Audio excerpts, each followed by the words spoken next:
আসসালামু আলাইকুম। আমার নাম মোহাম্মদ মাকসুদুর রহমান। কাঠগড় মাদ্রাসা আমি প্রাইমারি স্কুল শেষ করে কাঠগড় মাদ্রাসায় শুরু করছি। ওই থিঙ্ক 85 থেকে আই থিঙ্ক 96-94 পর্যন্ত ছিলাম ফাজিল। তারপরে কামিল সীতাকুণ্ড আলিয়া থেকে। আমার আব্বা কাঠগড় মাদ্রাসার শিক্ষক ছিলেন, আপনারা সবাই জানেন, আমার পরিচিতি অনেকেই জানেন। হ্যাঁ, উনি ওখান থেকে রিটায়ার্ড করছেন। বড় ভাইকেও সবাই ছিলেন মাওলানা হালিমুল্লাহ, কাঠগড় মাদ্রাসার ছাত্র, তাও ফাজিল পর্যন্ত, কামিল করছে সীতাকুণ্ড থেকে। মেজো ভাই মাওলানা বেলায়েত হোসেন, কাঠগড় মাদ্রাসায় ফাজিল, কামিল সীতাকুণ্ড আলিয়া থেকে। এরকম মহসিন কলেজও পড়ছি, চিটাং কলেজও পড়ছি, যা ওগুলা বাদ, যেহেতু আমরা মাদ্রাসা ছাত্র, আমরা মাদ্রাসায় পড়াইছি। তো আমরা আমাদের ফ্যামিলির সবাই কাঠগড় মাদ্রাসার ছাত্র। কাঠগড় মাদ্রাসায় আবার আমার শিক্ষক শেখ মাওলানা রফিকুল্লাহ সাহেব যেটা বললেন আর কি, ওনাদের ওর 3 ভাই কাঠগড় মাদ্রাসার ছাত্র শিক্ষক, ওনারা প্রশিক্ষক ছিলেন। তো এইভাবে আমরা কাঠগড়ার সাথে আমাদের মানে খুব জড়িত। আবার আমাদের আত্মীয় স্বজন কালাভানিয়ার অনেকেই, মামতো ভাইরাও সেখানে ছিল, ইও মামতো ভাই, আবার হতে জাট্ট ভাই।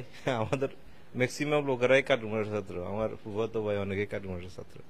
যাই হোক, কাঠগড়ার সাথে আমাদের একটা মানে পারিবারিক রিলেশনের মতো। হুম, হ্যাঁ, ওই এলাকার বেশিরভাগ ছাত্র কাঠগড়ার লেখাপড়া করছে, এই আর কি। তো দোয়া করবেন। আমরা এখন আলোচনার দিকে যাব, যেটা হচ্ছে যে আমরা তো স্যার বললেন আমরা এখানে একটা কাঠগড় মাদ্রাসার প্রাক্তন ছাত্রদেরকে নিয়ে একটা সংগঠনের নাম দিয়েছি, যেটা হলো কাঠগড় মাদ্রাসা অ্যালামনি অ্যাসোসিয়েশন ইউএসএ। তো আমরা যেটা স্যার বললেন, আমরা কিছু সদস্য লিস্ট এখানে করছি। এখানে সরি, এই লিস্টে আমরা যতটুকু পারছি, যাদের কাঠগড়ের সাথে 2-1 বছর 2-4 বছরের রিলেশন ছিল, পড়ালেখা করছে, তাদেরকে আমরা এখানে ইনক্লুড করছি। এখানে একটা দিনী শিক্ষা প্রতিষ্ঠান, এটা সদগায়ে জারি। এখানে যদি আমরা 1 টাকা দিই, 100 টাকা দিই, যে যাই পারি, এটাই কাজে আসবে। আমরা অন্য অন্য আমরা বিশ্ববিদ্যালয়ে পড়েছি, আমরা কলেজে পড়েছি, অনেকে অনেক কিছু নিয়েছি, কিন্তু আমাদের মূল যে হাতে করি শিক্ষাটা যেটা, এবং আমাদের জীবনের ইহকালীন এবং পরকালীন যে শিক্ষাটা, সেটা আমরা এই প্রতিষ্ঠান থেকে পেয়েছি।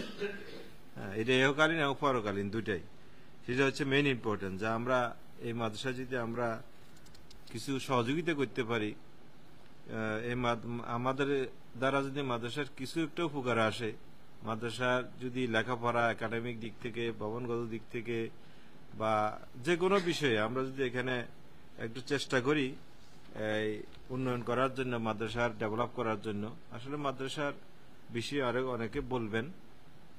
কাঠগড় মাদ্রাসায় আমরা আমি সমৃদ্ধি যে আমরা যখন ছিলাম, হ্যাঁ, অথবা স্যাররা বা মারারা যখন ছিলেন, কাঠগড় মাদ্রাসার পরিবেশ ছিল অন্যরকম। মানে কাঠগড় মাদ্রাসার পরিবেশটা ছিল এক ধরনের একটা ফ্যামিলি যে এমন ফ্যামিলি ছিল, ছাত্রদের মাঝে শিক্ষকদের মাঝে কখনো ভেদাভেদ বা কখনো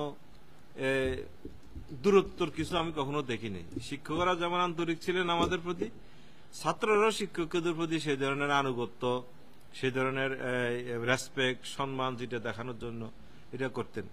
এটা আমাদের ছাত্র ভাইদের মধ্যে কে কোন ক্লাসে পড়ে, কে কি পড়ে, এটা যারা এখানে যারা আছেন আমি সবাইকে চিনি। আলাউদ্দিন ভাই আছেন, রাশেদ ভাই, আমরা তো এক ক্লাস জুনিয়র সিনিয়র। আমাদের মাঝে একটা মানে বন্ধুত্ব সম্পর্ক ছিল, আন্তরিকতা ছিল, যা আমরা একসাথে যেভাবে কাঠগড়ায় লেখাপড়া করেছি। আর কাঠগড়ার যে একটা জোয়ার ছিল, যে কাঠগড়ার রেজাল্ট ভালো ছিল, ছাত্রছাত্রীদের সংখ্যা বেশি ছিল, কাঠগড় মাদ্রাসার সুনাম মাদ্রাসা লেভেলে কাঠগড় মাদ্রাসা ছিল সন্দ্বীপে নাম্বার 1।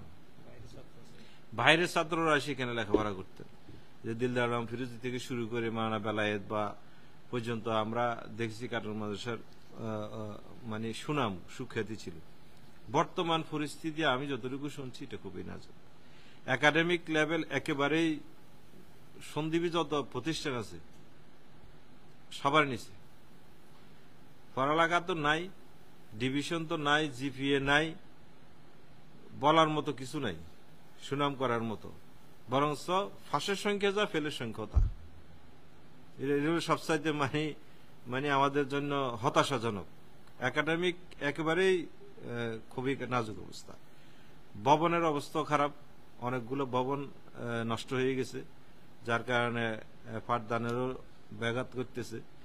সেখান দিল শিক্ষকেরও যথেষ্ট মানে মান এবং শিক্ষকের অভাব মাদ্রাসায় এখন বিদ্যমান। ভাইস প্রিন্সিপাল নাই, প্রভাষক নাই, তারপরে আরবি প্রভাষক নাই, বাংলা সাইডের প্রভাষকও নাই। ছেলেরা কেউ মনে করলে ক্লাস করে, আলিম ফাজিলে মনে করলে ক্লাস করেও না। শিক্ষকরা এটার প্রতি কোনো গুরুত্ব নেই। আমি যতটুকু শুনছি কে ক্লাস করলে করলো, না করলো না, কিন্তু আমরা ফাজিল পর্যন্ত যে রাশেদ আমরা কি প্রত্যেকে ক্লাস করছি, কিন্তু এভরিডে আমাদের ক্লাস হতো, এবং না আসলে সেটা পানিশমেন্টের আওতায়ও হুজুরেরা নিতে পারতেন। এরকম অবিডিয়েন্স ছিল ছাত্ররা। তো এই সমস্ত দিক থেকে খুবই খারাপ অবস্থা আছে। আমরা যারা এখানে আছি, আমরা আজকে আপনারা পরামর্শ দিবেন, কথা বলবেন। আরো যারা আছে অনেকেই ছুটিতে আছেন, আসলে পারিবারিক অনেক ব্যস্ততা অনেকের আছে। তো আমরা সামনে কিভাবে এই সংগঠনকে মজবুত করতে পারি, দাঁড় করাতে পারি ভালোভাবে, এবং আমাদের এখানে সামান্য কিছু সকলের একত্রিত দান যাতে করে কাটুর মানুষের একটা বর্তমান পরিস্থিতিকে উদ্ধার করার জন্য আমাদের এটা কাজে আসে, সেই দিকে আমরা কথা বলবো। তো এখন কথা বলার জন্য প্রথম কে বলবেন? কিসা চাই আমরা সাইলেন্ট করে রাখি ফোনগুলো। আর মনে হয়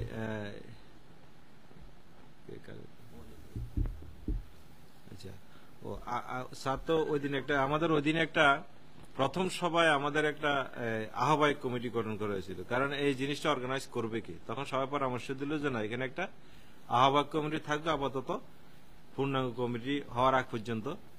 তো সেখানে আমাদের শ্রদ্ধেয় স্যারকে আহ্বায়ক করে, বা আমরা এখানে আরো 6 জন ওনার সাথে আছি, আমি আছি, ওয়ালিদ আছে, নাসির ভাই আছেন, মাইসার আঙ্কেল আছেন, রিদওয়ান ভাই আছেন, আলাউদ্দিন ভাই আছেন। আমাদেরকে 7 জনের একটা ইয়ে দিছে। তো আমরা স্যারের নেতৃত্বে চেষ্টা করতেছি, মানে আমরা একটা একত্রিত করার জন্য সবাইকে, মাদ্রাসার ব্যাপারে কিছু সিদ্ধান্ত নেওয়ার জন্য।